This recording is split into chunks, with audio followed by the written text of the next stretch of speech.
In our last episode, we ended on a pretty dark note: the crash of Australia's first twin-engine combat aircraft, the CA4 Wackett bomber. This crash happened on January 15, 1943. It claimed 2 lives and was a massive blow. At the time, the government and the Royal Australian Air Force had set an incredibly ambitious goal. With a world war already on their doorstep, they wanted to become completely independent of foreign supply lines and build their own combat aircraft. However, reality turned out to be a bit more complicated. For a variety of reasons, development of the multi-role CA4 stretched on far longer than anyone expected. Just think about it. Even 4 years after Australia officially entered the war, the bomber was still undergoing endless flight testing. During these test flights, engineers uncovered a string of critical flaws. These stem mostly from a simple lack of experience in designing combat aircraft. That is exactly why, back in 1942, Chief Designer and Wing Commander Lawrence James Wackett decided to take drastic action. He was the man the original CA4 prototype was named after. He launched a massive effort to radically redesign the aircraft. But despite heavy backing from the government, time was not on their side. The new version of the aircraft was designated the CA-11 Woomera, and there was absolutely no room for error. Everyone expected it to be an instant success. Full-scale production was supposed to kick off right after factory trials wrapped up. Otherwise, there was almost no chance the aircraft would ever see frontline service. And that was not because anyone could predict exactly when World War II would end. The real problem was how fast aviation technology was moving. What counted as cutting edge in '39 was completely obsolete and totally inadequate for actual air combat just 4 or 5 years later. In the spring of 1942, the brass actually went ahead and signed a contract for over 100 CA-11s. This aircraft was supposed to be a truly versatile warbird. It would take on the roles of a bomber, a reconnaissance platform, and even a torpedo bomber. However, construction on the second prototype was suddenly put on hold. Australian factories were completely overwhelmed with other projects. They desperately needed to finish the production runs for the CA6 Wackett trainers. They also had to keep assembling the light multi-role CA16 Wirraways and start churning out the new CA12 Boomerang fighters. On top of that, the strategic situation had drastically changed. Australia was no longer the isolated country it had been in the late 30s. Back then, it had to rely entirely on its own resources. Now, it was receiving massive support from its allies, and modern aircraft were pouring in from Great Britain and the United States. In 1942, highly capable American bombers like the North American B-25 Mitchell and the Douglas A-20 Boston began entering service with the RAAF. They were also expecting shipments of a whole range of other advanced aircraft. This included the latest single-engine fighters and 4-engine heavy bombers. Besides that, local factories were ramping up production of Beaufort bombers, gearing up to build the Beaufighter, and actively negotiating to acquire the legendary British Mosquito. With this flood of modern aircraft, the urgent need for their homegrown CA-11 slowly faded away. It also did not help that the designers just could not nail down the final configuration of the baseline CA-11A variant. This model was slated to receive much more powerful engines. It was not until mid-1944 that the second prototype of the CA-11 Woomera bomber, designed by Lawrence James Wackett, finally rolled out of the CAC factory gates at Fisherman's Bend. Right off the bat, the most obvious change was the paint job, a fresh camouflage scheme with dark green on the top and sides of the fuselage, and light blue underneath. Looking closer, some major structural changes were also pretty obvious. The center wing section was noticeably wider. The wings themselves now featured increased dihedral. They swept upward more noticeably, giving the bomber better stability in the air. The tail section and the canopy were also enlarged. There was a massive boost in firepower too. In the nose, engineers had installed 2 20mm cannons and 2.303 caliber machine guns. On July 7, 1944, the CA-11 prototype took to the skies for the first time. Behind the stick was veteran CAC test pilot George Robert Board. With 200 pounds of ballast loaded into the rear cockpit, the aircraft's total takeoff weight came in at 16,164 pounds. That Friday around Melbourne, the weather was about the worst conditions you'd ever want for a test flight. Strong, gusty winds were blowing. The sky was completely socked in. A solid ceiling of heavy, dark clouds hung at an altitude of just about 2,000 feet. Not exactly the conditions you'd pick for a maiden flight. While taxiing out to the runway, George Robert Board noticed a welcome improvement. The main landing gear brakes worked absolutely perfectly. This was a massive step up from the previous CA4 model. As soon as the airplane lifted off, it was clear that the rudder was light and highly responsive to the pilot's inputs. The engineers had added special cooling cowl flaps to keep the engines from overheating. These also served as a backup in case the primary control system failed. The flaps were installed all the way around the trailing edge of the engine cowlings. But once in the air, a pretty alarming issue cropped up. The oil temperature kept climbing, pushing right past redline, and this was happening even with the oil cooler shutters wide open. Actually, that whole Friday turned out to be full of nasty surprises. Right in the middle of the flight, the dome of the remote machine gun turret on the right engine nacelle suddenly ripped clean off the aircraft. Almost at the exact same moment, the radio completely died, leaving the pilot cut off from the ground. The bomber started shaking violently. The throttles started creeping forward on their own without any input from the pilot. Naturally, at this point, George Robert Board was getting seriously concerned. He made the only right call and decided to head back to base immediately. But after a short climb, the oil temperature spiked violently past redline again. This practically guaranteed an engine fire. Sure enough, smoke and a sharp, acrid smell soon followed. But surprisingly, it was not coming from the engines. Instead, the smoke was filling up the cockpit itself. To keep from choking on the smoke and passing out, the pilot quickly threw open his canopy and hooked up his oxygen mask. With that done, he turned straight back toward the field. As he set up on final approach, his airspeed dropped to 120 miles per hour. Yet another problem reared its head. The bomber's handling became extremely sluggish. Just to keep the wings level, he had to push the stick all the way to the stops.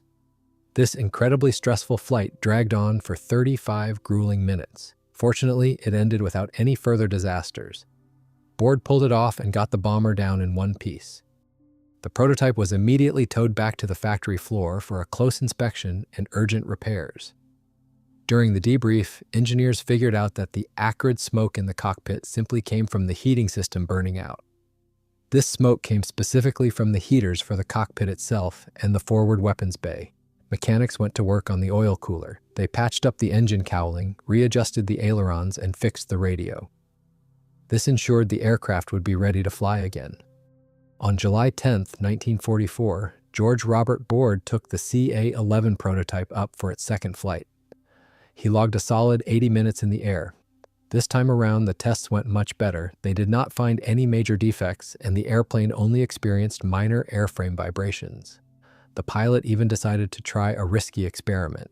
He successfully flew straight and level, and he executed some complex turns with an engine shut down.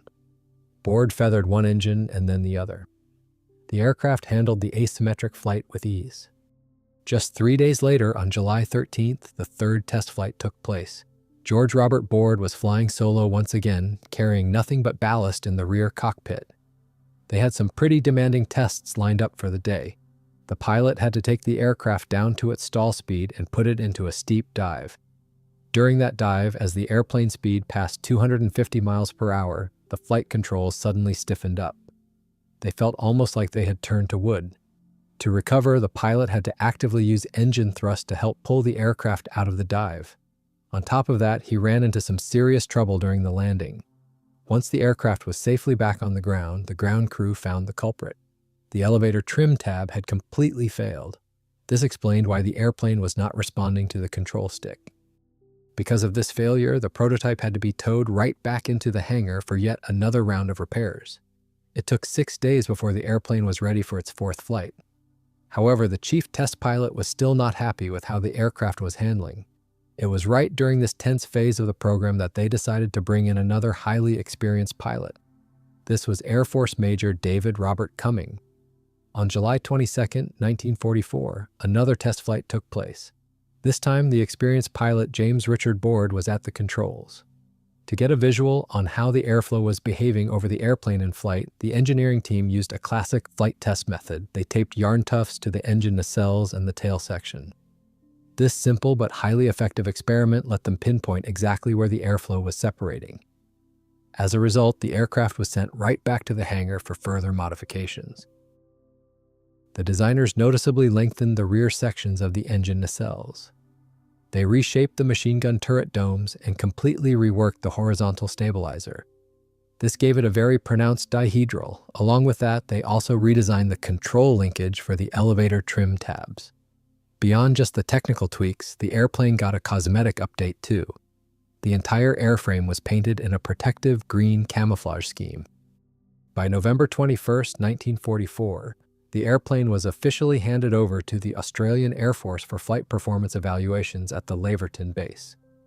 At that point, it had already racked up 19 factory test flights.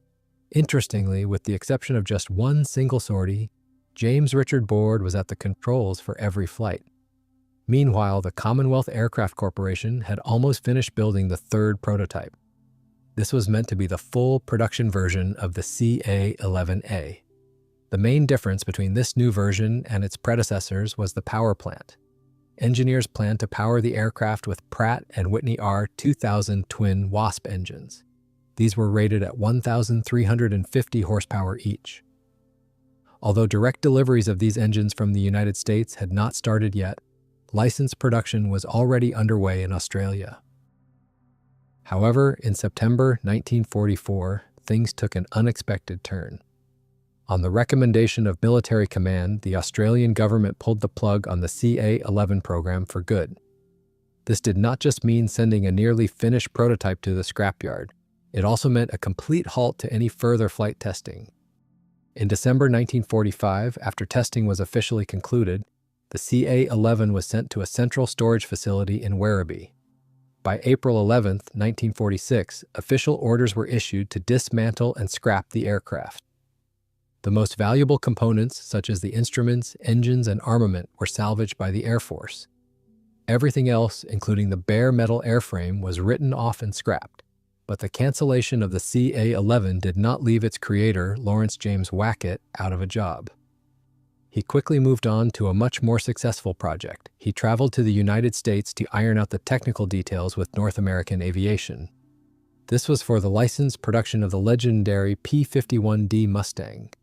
Still, Wackett had not forgotten about his multi-role brainchild, the Woomera.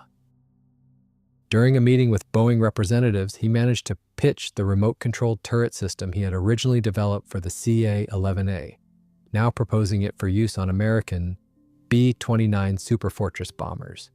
We all know what those B-29s went on to do.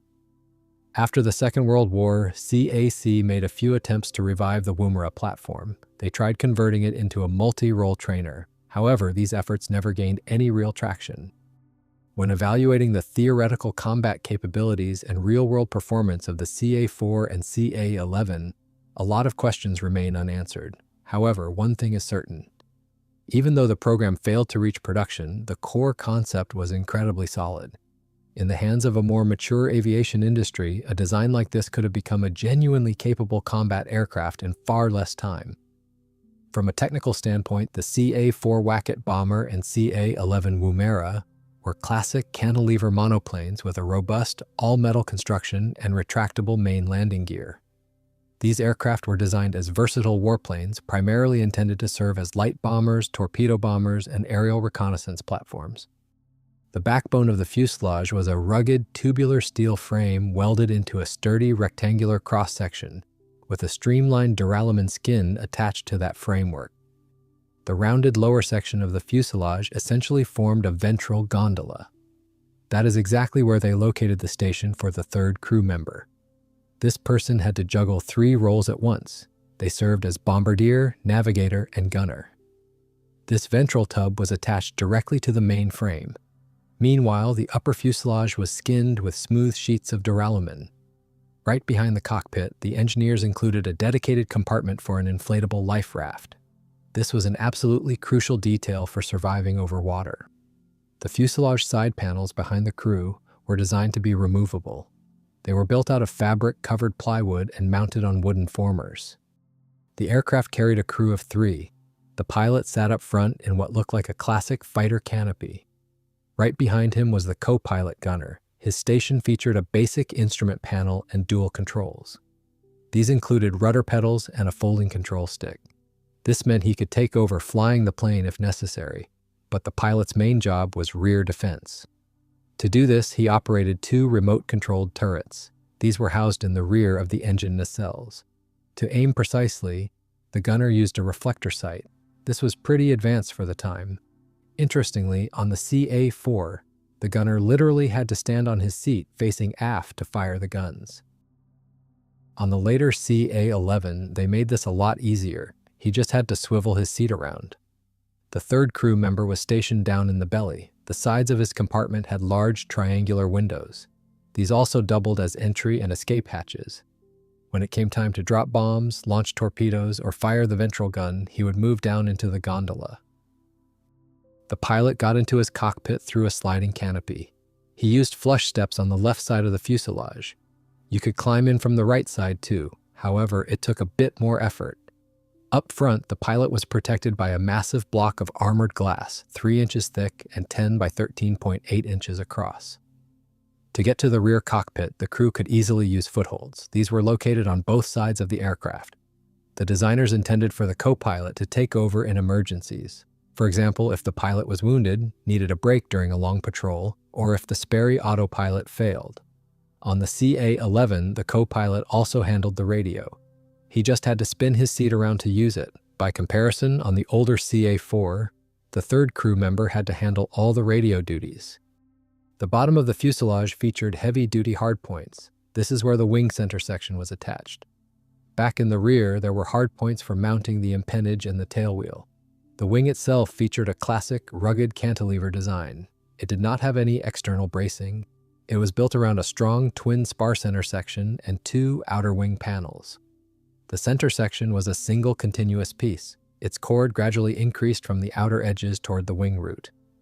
The leading edge of this center section was swept back slightly. Meanwhile, the trailing edge was completely straight. The outer wing panels, on the other hand, had a sharply swept back leading edge.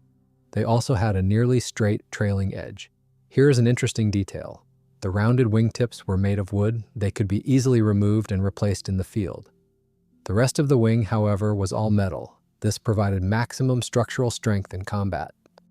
Near the outer ends of the wing center section, engineers mounted streamlined engine nacelles, which also served as the attachment points where the outer wing panels bolted on. The leading edge of the wing featured Handley Page slots. The trailing edge was equipped with a complex flap system. There were 2 flap segments on each side of the fuselage. These included an inboard section and a shorter section placed between the engine and the edge of the center wing panel. Another pair of flaps sat further outboard on the wing panels near the ailerons. This elaborate system had specific settings: 17 degrees for takeoff, 45 degrees for landing, and a full 75-degree deflection to act as highly effective air brakes. Just above the flaps, designers added upper surface dive brakes that hinged upward. In a steep dive, these panels deflected 60 degrees to keep the bomber from gaining too much airspeed. Altogether, there were 2 pairs of these brakes on top of the wing, 1 pair inboard of the engines and another further outboard. This entire setup was hydraulically driven, which significantly reduced the pilot's workload. The ailerons were located on the outer wing panels. They featured a lightweight aluminum frame covered in aircraft fabric. For night landings, powerful landing lights were mounted in the leading edges of the wings. A pitot tube was also installed on the right wing. The tail section evolved during development. On the first prototype, the CA4, the tail shared the same shape as the WWII. However, on the later CA11, the overall size was reduced. The vertical stabilizer was also given a more tapered shape. The main tail components, meaning the vertical fin and the horizontal stabilizer, were all metal and rigidly mounted. But the elevators and rudder used a fabric-covered metal frame to save weight, much like the ailerons. To improve handling, the elevators were equipped with trim tabs. The rudder was aerodynamically balanced. The aircraft featured a conventional landing gear layout. It had 2 main gear struts under the wings and a tailwheel. The main struts were robust. each had twin wheels fitted with heavy-duty brakes. They retracted rearward into wheel wells in the lower engine nacelles. Interestingly, the main wheels did not retract completely. Even when fully raised, about a third of each wheel still stuck out below the nacelle. This was an intentional design choice. In the event of a wheels-up belly landing, the exposed tires would absorb the impact. This protected the fuselage from major damage while also allowing for a simpler nacelle design. The tail wheel was fixed and did not retract. Another interesting feature involved the main gear doors. They had to be split lengthwise. This was because concealed bomb bays were built directly into the nacelles just aft of the engines. Each of these bays could carry a 250-pound bomb. The heart of the aircraft was a pair of powerful Pratt & Whitney R1830 twin WASP 14-cylinder air-cooled radial engines. The CA4 prototype received early versions of this engine. The subsequent CA11 variant was equipped with a slightly upgraded model. On takeoff at 2,700 RPM, the CA4 engines produced a solid 1,100 horsepower each. The upgraded power plants on the CA11 cranked out up to 1,200 horsepower. However, when cruising at an altitude of around 7,500 feet at 2,250 RPM, their continuous output dropped slightly. It fell to 950 and 1,050 horsepower, respectively. By the time the aircraft reached 13,800 feet, the performance of both engine variants equalized. They steadily put out 700 horsepower each. The specs of this power plant are impressive. Each engine weighed roughly 1,466 pounds. They measured about 48 inches in diameter. They also had a total cylinder displacement of 1,830 cubic inches. That is where the R1830 name comes from. To keep the prop RPM in check and squeeze out maximum efficiency, the designers used a reduction gear. Meanwhile, a supercharger ensured the engine maintained optimal manifold pressure at altitude. The first CA4 prototype was fitted with Curtiss electric constant-speed propellers. These measured 11.5 feet in diameter. The CA11 model, on the other hand, initially flew with hydraulically actuated 3-blade de Havilland propellers. These were later swapped out for more reliable Hamilton standard props. Despite the change in manufacturers, the propellers retained that exact same 11.5-foot diameter. For fuel, the aircraft ran on high-octane aviation gas. This was housed in dedicated tanks built deep into the wing center section. The main tanks were located on either side of the fuselage. One set held 126 gallons, while the others carried 119 gallons. On top of that, the designers managed to squeeze in two 75-gallon auxiliary tanks. These were tucked right behind the engine nacelles. Altogether, the internal fuel system held around 639 gallons. If a combat mission called for extended range, they could also carry two massive 352-gallon drop tanks under the wings. Now let's talk about the armament. For the fixed forward-firing weapons, the pilot aimed the aircraft using a standard reflector gun sight. The early CA4 prototype was equipped with 4 Vickers machine guns. These were later swapped out for more reliable Brownings. All of them were chambered in .303 caliber. But on the CA11 variant, firepower got a massive upgrade. The nose now packed 2 heavy 20mm British Hispano cannons. These were positioned alongside a pair of those familiar .303 caliber Brownings. To defend the bomber from enemy fighters attacking from the rear, 2 remote-controlled defensive turrets were mounted. They were placed at the aft end of the engine nacelles. Each turret housed twin .303 caliber Browning machine guns. A second crew member operated this defensive system. He tracked enemy targets through his own dedicated sight. There was also a third gunner covering the lower hemisphere. He operated a .303 caliber Vickers machine gun, which was mounted right on the belly of the aircraft. Interestingly enough, these bombers did not have a traditional internal bomb bay in the main fuselage. Instead, the primary ordnance was carried externally on heavy-duty underwing pylons.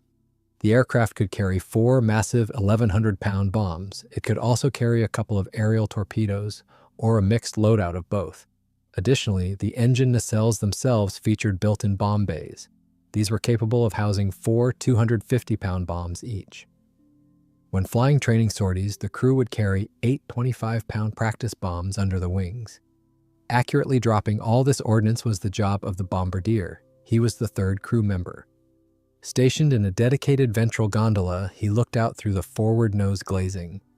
This allowed him to calculate the perfect moment to drop the payload.